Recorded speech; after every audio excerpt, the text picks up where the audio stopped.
तहज़ीब हिंद हूँ मैं, अदब का जहान हूँ। ताज़ीम कर मेरी कि मैं उर्दू ज़बान हूँ। ताज़ीम कर मेरी कि मैं उर्दू ज़बान हूँ।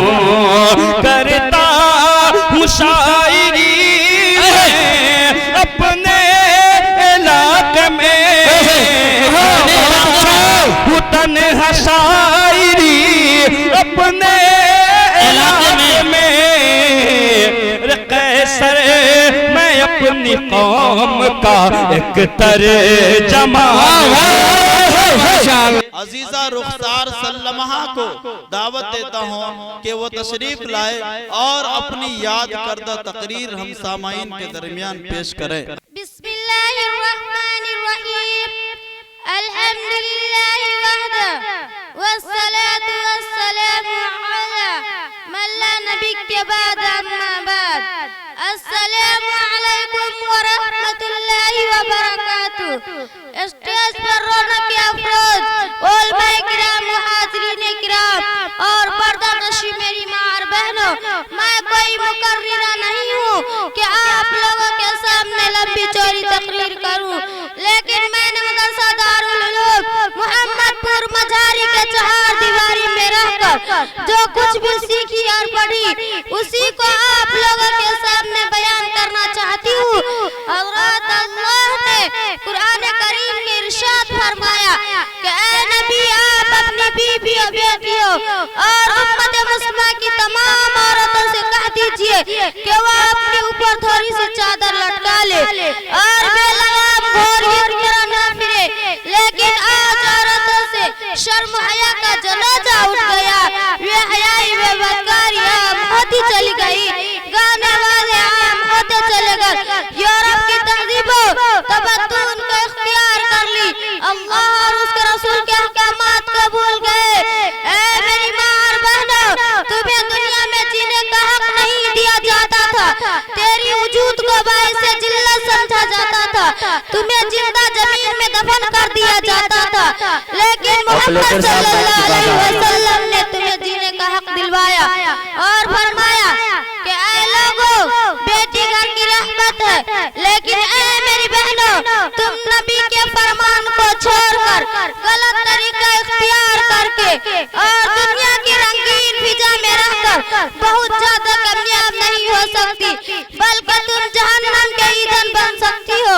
मेरी बहनों, जब तक आप नबी के तरीका पर थी, नमाज रोजे की पाबंदी अपनी औरत सर पर रखती थी और पर्दे में थी, तो तेरी गौज से मुफक्किरीन पैदा हुए, मुहद्दिसीन पैदा हुए, उलमाए किराम पैदा हुए, हाफिज़ कुरान पैदा हुए, वलीउल्लाह पैदा हुए, यहाँ तक के अंबिया पैदा हुए।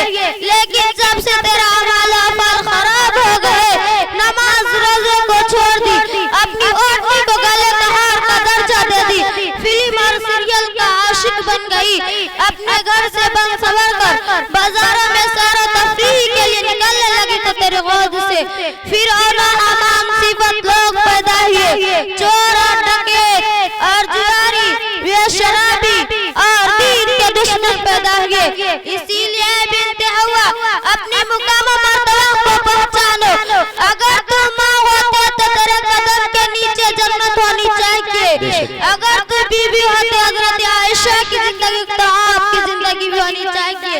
लेकिन ऐ मेरी बहनों, इसमें तुम्हारी ज्यादा कमी नहीं है, बल्कि उस वालिदैन की ज्यादा कमी है जो तुम्हारी सही तरबियत नहीं करती, बेपर्वाही और ख्वाहिशन करती है। कभी जिस पैंट पहन, कभी चुस्त और बारीक कपड़ा पहनकर तुम जिस जवानी पर इतराती हो और बगैर ओढ़नी के मटक मटक कर चलती हो, तेरे पास ये जवानी हमेशा के लिए नहीं रहेगी, 10 से 15 या 20 साल तक रहेगी। लेकिन ये तुम्हारा जिस्म कब्र के अंदर 3 दिन के अंदर पिघल जाएगी। ऐ मेरी बहनों, जरा गौर से सुनना। एक मर्तबा हजरत अली जन्नतुल बकी यानी कब्रिस्तान गए और घर वाले को सलाम किए, उसके बाद दरियाफ्त किए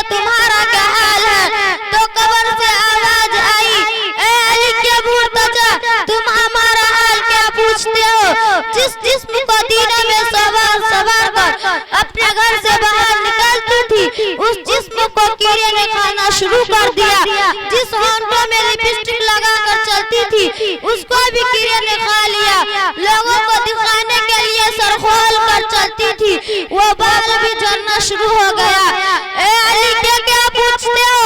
जिस आंखों में काजल लगाकर चलती थी वो आंख फूट चुकी है। और मोहम्मद सल्लल्लाहु अलैहि वसल्लम ने भी फरमाया कि जब मैं मेराज पर गया और जहन्नम का सफर कर रहे थे तो जहन्नम में सबसे ज्यादा औरतों को देखा। कोई सीने के बल लटकी हुई थी, कोई सर के बल लटकी हुई थी, कोई पाँव के बल लटकी हुई थी। इसीलिए मेरी बहनों अपनी जिंदगी का जायजा लो। अल्लाह और उसका रसूल के जो हजरात इधर उधर घूम फिर रहे हैं उनसे मैं गुजारिश कर रहा हूँ